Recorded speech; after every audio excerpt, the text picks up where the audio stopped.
Nah, itu satu kasus apa namanya? Jual panci yang sangat berhasil dan fenomenal. Ini Mas Joko, sekarang ini kan di dunia internet itu kalau kita ngelihat tuh buas juga ya. Saya ngelihat dulu zamannya .com atau zamannya marketplace itu ada yang tumbuh, ada yang hilang, ada yang tumbuh, ada yang hilang. Nah, sekarang bagaimana perkembangan di dunia ini? Maksudnya kan ada marketplace, ada jualan e-commerce gitu ya, toko sendiri. Mana itu yang paling prospek bagi UKM gitu? UKM tetap yang namanya usaha kecil dan menengah itu dari zaman Presiden Soeharto ya sudah digiatkan untuk maju. Kan. Kalau ditinggalkan sendiri ya seperti anak ayam kehilangan induk, harus ada peran aktif pemerintah untuk tadi seperti itu. Harus ada kuncinya, triggernya ada di pemerintah yang menyatukan semuanya. Pemerintah harus memfasilitasi itu. Nanti bisa bekerja sama dengan marketplace seperti Tokopedia atau Shopee untuk mengajak UKM di masing-masing daerah bergabung. Shopee pasti punya budget untuk buka misalkan toko atau kantor di masing-masing daerah. Tokopedia pun sama. Nah, itu kita bisa berdayakan marketplace besar itu untuk menyaring. Kalau perlu dijadikan satu bidang, satu toko sendiri yang isinya produk UKM semua. Jadi dia bisa dapat untung dari UKM itu, kemudian UKM-nya cuma dapat penjualan. Kurang lebih enaknya seperti itu sih Pak, kalau kata saya. Oh, di marketplace ya, lebih terjaman. Tapi kalau untuk marketplace memang targetnya bukan target luar negeri, karena marketplace kan adanya maksudnya di Indonesia. Jadi Tokopedia ya jual-jual dalam negeri. Kalau ke luar negeri mungkin kita bisa pakai website seperti biasa. Jadi menurut Mas Joko ini kalau untuk pasar dalam negeri jualan di marketplace. Kalau untuk luar negeri, pasar luar negeri jualan dibikin website sendiri gitu. Itu yang lebih menguntungkan. Nah, di marketplace ini saya lihat kan dia jualannya kan murah-murahan. Itu katanya ada trik cara menjual dengan harga mahal tapi laku. Gimana Mas Joko? Kalau jual dengan harga mahal pasti ya. Seperti ini Pak Ilan. Dulu saya di kelas ada yang bilang gini, kalian mau jual harga berapapun nggak usah takut di internet karena akan ada marketnya sendiri. Marketnya seperti ini. Orang kaya ngelihat harga miring nggak mau beli Pak. Apaan? Udah ketahuan palsu, udah ketahuan pasti jelek. Kalau udah pakai harga tinggi itu kadang-kadang nggak banyak pikir, cocol aja, yang penting harganya mahal. Punya market di luar itu passionnya beda-beda. Ada yang cari murah, ada yang cari murah, ada yang cari standar, ada nyari yang paling mahal. Itu orang Indonesia tuh banyak ininya lah. Jadi kalau ini kan banyak produk-produk impor yang terutama dari China itu kan memang murah-murah ya. Jadi kita juga punya peluang untuk bersaing ya, Mas Joko, dengan trik-trik gitu ya. Bisa ada peluang ke sana. Tapi ya yang namanya produk Cina, kita hampir semua negara sulit bersaing dengan produk Cina karena harga. Kok mereka bisa bikin produk murah apa ya? Itu dari presidennya, Xi Jinping ya. Pemerintahnya mensubsidi begitu? Subsidi, iya. Jadi bahkan produknya sendiri disubsidi itu pemerintahnya yang rugi. Jadi investasinya bukan dalam hal saya membangun pabrik di negara tertentu, enggak, tapi investasinya disubsidi harga produknya itu. Jadi yang menguntungkan itu adalah penjualnya. Penjual atau pembuat barangnya. Pembuat barangnya. Nggak apa-apa, pemerintah Cina ya nggak apa-apa lah, saya rugi sekian persen dari nilai produknya, toh duitnya lari ke saya, ke negara saya juga. Di negara saya juga mereka belanjanya di sini, jadi nggak bakal lari kemana. Mungkin pikirnya jadi gitu. Muter-muter aja ya. Duitnya muter, tapi produk dari Cina ke mana-mana. Ke seluruh dunia, ke seluruh dunia. Iya. Nah, berarti UKM di Indonesia pun tentu perlu yang bagus-bagus kita contek juga gitu ya. Pasti. ATM gitu istilahnya, amati, tiru, modifikasi gitu. Ya, tapi kita bisa. UKM kita sulit berkembang juga kalau nggak ada support dari pemerintahnya. Harus, pokoknya harus. Pemerintah juga nggak usah takut. Kita nggak tahu Pak Ilan untuk di pasar tuh gimana strategi atau sikut-sikutannya seperti apa, kita nggak tahu. Tapi selama kita punya usaha, niat benar, pasti akan ada jalan. Tidak usah takut. Tidak usah takut. Ya. Nah, Mas Joko kan berkecimpung di dunia SEO gitu ya. Mas Joko kan mengamati kata kunci segala macamnya. Iya. Ini pandemi sudah jalan hampir 2 tahun. Produk apa atau kata kunci apa paling banyak dicari orang di Google? Pastinya kesehatan, Pak Yulan. Kesehatan ya? Selama ini. Pokoknya selama pandemi itu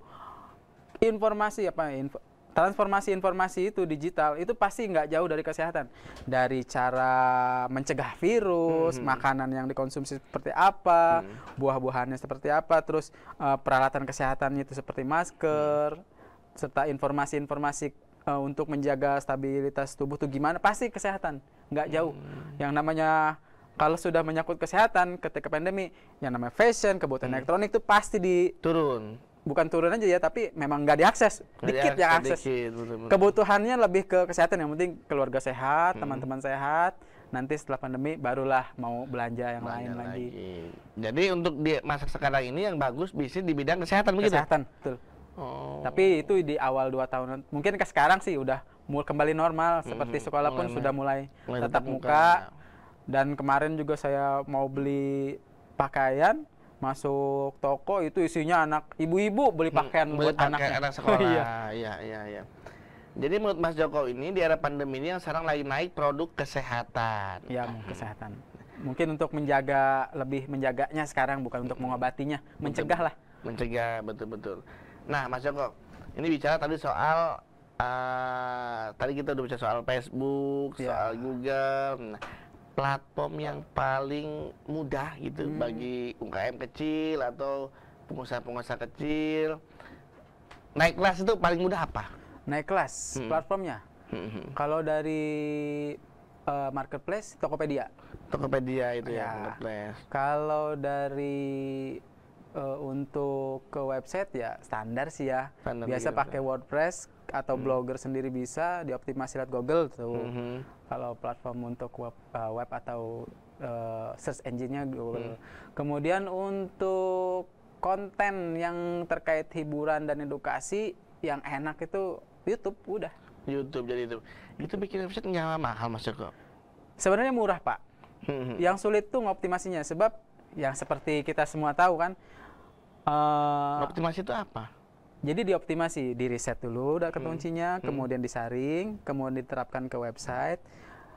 Kata kunci itu harus ada strateginya, dimasukkan ke bagian-bagian mana. Itu website itu seperti sebuah bangunan gedung, ya kan?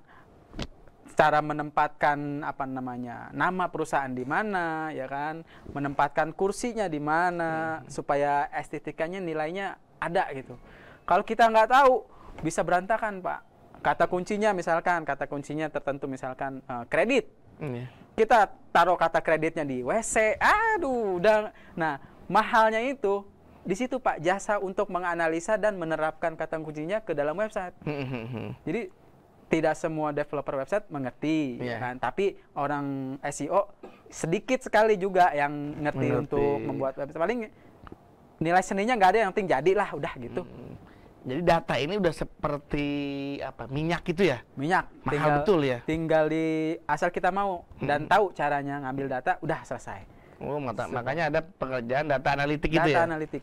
Dan sekarang sudah masuk ke perkembangan data analisa, itu udah masuk ke media sosial yang dipakai untuk menganalisa kebiasaan masyarakat di dalam satu kota tertentu.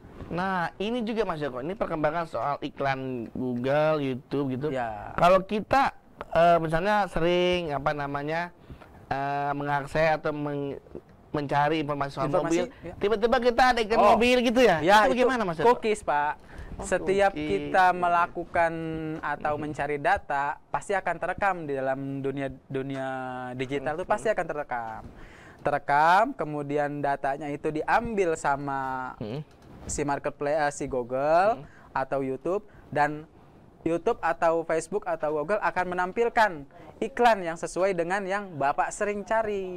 Itu nggak mungkin nggak ketemu, pasti ketemu.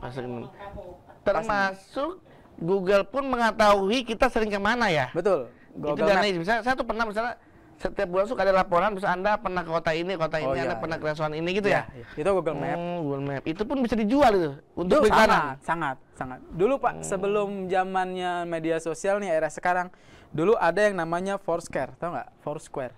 Belum tahu. Foursquare 2008. Nah, iya. Foursquare. Dia itu ngejual apa? Ngejual data. Dia nggak punya pemasukan selain data dan iklan. Waktu itu saya juga kurang tahu. Ini Foursquare zaman Android masih Oreo, zaman Android Froyo. 2.2.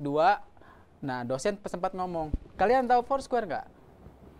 Oh, tahu Pak. Yang buat itu kan kalau ke restoran kita check-in. Ya, kata dosen itu tahun 2008. Nah, dosen bilang, coba kalian analisa yang dijual apa? Ya kita mahasiswa masih bingung. Apaan Pak? Itu kan cuman ngasih informasi doang. Iya, memang. Emang Foursquare nggak punya karyawan buat gaji? Ya kita nggak tahu di sana punya perusahaan lain untuk tapi kan harus ada profitnya yang didapatkan Foursquare. Ya kita nggak tahu Pak, kita belum mikir ke sana, kata kami tuh sebagai monetasinya. Tapi kata dosen, yang dijual itu data. Nah kita mikir, data apa fungsinya? Lah kalian kan masuk nih misalkan ke bioskop, kemudian kalian check in, oh tempatnya enak-enak segala macem ya kan. Nah itu kan database buat si Foursquare, disimpan lah sama dia. Mungkin kalau Google Map nggak seberkembang sekarang, dia bisa jadi salah satu yang terbesar. Karena Google Map sudah menganalisa segala macam, ya udahlah mungkin Foursquare sekarang malah hilang. Betul. Tapi masih ada, saya bilang masih ada. Beberapa negara masih pakai Foursquare. Nah Google Map juga itu kan canggih Pak Joko. Dia bisa tahu macet itu loh. Oh iya. Berarti dari data lalu lintas kan? Data lalu lintas. Pernah ada kejadian Pak di Rusia. Gimana? Jadi untuk mengelabui si Google Map, membaca traffic, dia bawa 40 sampai 60 handphone di koper. Kemudian dia jalan, macet lah wilayah situ. Tapi ketika didatangi, hampa kosong. Jadi handphonenya itu yang dibaca sama Google Map. Iya, padahal mah memang dia cuman ngerjain si Google Map. Dia bawa handphone 60 dalam satu koper, kemudian dia jalan, berhenti di satu titik, udah merah. Padahal senyatanya emang kosong. Jadi bukan si satelit Google Map yang ngebaca kehadiran orang, tapi data teleponnya yang dibaca, data satelit selulernya. Oh begitu. Saya juga baru tahu kemarin sih itu. Jadi teknologi juga masih ada kelemahan. Pasti. Gitu. Oke. Ini sangat menarik Mas Joko. Nah, berarti tadi kita udah cerita banyak soal SEO segala macam ya. Nah, menurut Mas Joko dengan perkembangan sekarang ini, tadi soal produk kesehatan yang lagi rame gini Mas Joko. Kalau untuk ini kan sudah ada juga ride sharing ya, kayak Gojek atau Grab. Ada lagi sekarang apa namanya tuh? Maxim segala macam. Nah, menurut Mas Joko, model bisnis sharing profit begitu menguntungkan masih prospek nggak? Prospek tidaknya pastinya tergantung dari si pemilik bisnisnya. Seperti Gojek. Harus kreatif memanfaatkan situasi, harus kreatif memanfaatkan pasar di Indonesia itu seperti apa. Dulu kan ada, mungkin yang untuk ojol yang paling bersaing ya sekarang ya Gojek sama Grab sudah itu. Ada dulu ada Uber. Nah Uber, dia saya kurang tahu juga Pak ya, sebab saya bukan penganalisa ke sana. Cuman dari pengamatan saya, Uber tuh kurang promosi dan promosinya kontennya selalu monoton, begitu-gitu aja. Coba perhatikan Pak Ilan, iklan Gojek, iklan Uber, sama iklan Grab. Iklan Gojek tuh nyeleneh, aneh-aneh. Jadi tapi kayaknya lebih enak diterima sama masyarakat. Sama ya namanya ojol, biasanya penggunanya kaum muda kan, kalau milenial. Iklannya juga jangan ngikutin iklan orang tua, harusnya iklannya ngikutin anak muda, biar anak muda tuh seneng, demen, lihat iklannya lucu, meskipun aneh dibilang saya juga. Betul. Tapi kalau Grab sendiri iklannya di TV jarang ya. Tapi dia ke billboard sering saya lihat. Kemudian di iklan digitalnya juga sering saya lihat di beberapa website. Tapi yang sering itu Gojek untuk iklan TV. Iklan TV. Dan di YouTube-nya pun panjang-panjang. Seperti kemarin ada yang iklan Gojek Star Wars. Kan dia ngikutin, oh lagi rame Star Wars. Oh lagi happening ikut itu ya. Terus lagi rame apa nih? Gojek selalu menganalisa sebelum pasangnya. Cakep Gojek itu. Saya sendiri demen ngeliatin perkembangan Gojek. Oh iklannya seperti ini. Ya kita sebagai pengamat harus jeli, cerna. Oh kontennya seperti ini. Oh harusnya. Oh kita harus membuatnya seperti ini juga biar ngikutin. Kita nggak bisa memaksa orang untuk nih nikmatin konten saya, nggak bisa. Kita harus memanfaatkan gimana caranya supaya orang demen konten saya gitu. Kalau yang saya suka sih dari Gojek gitu. Oke, kreatif.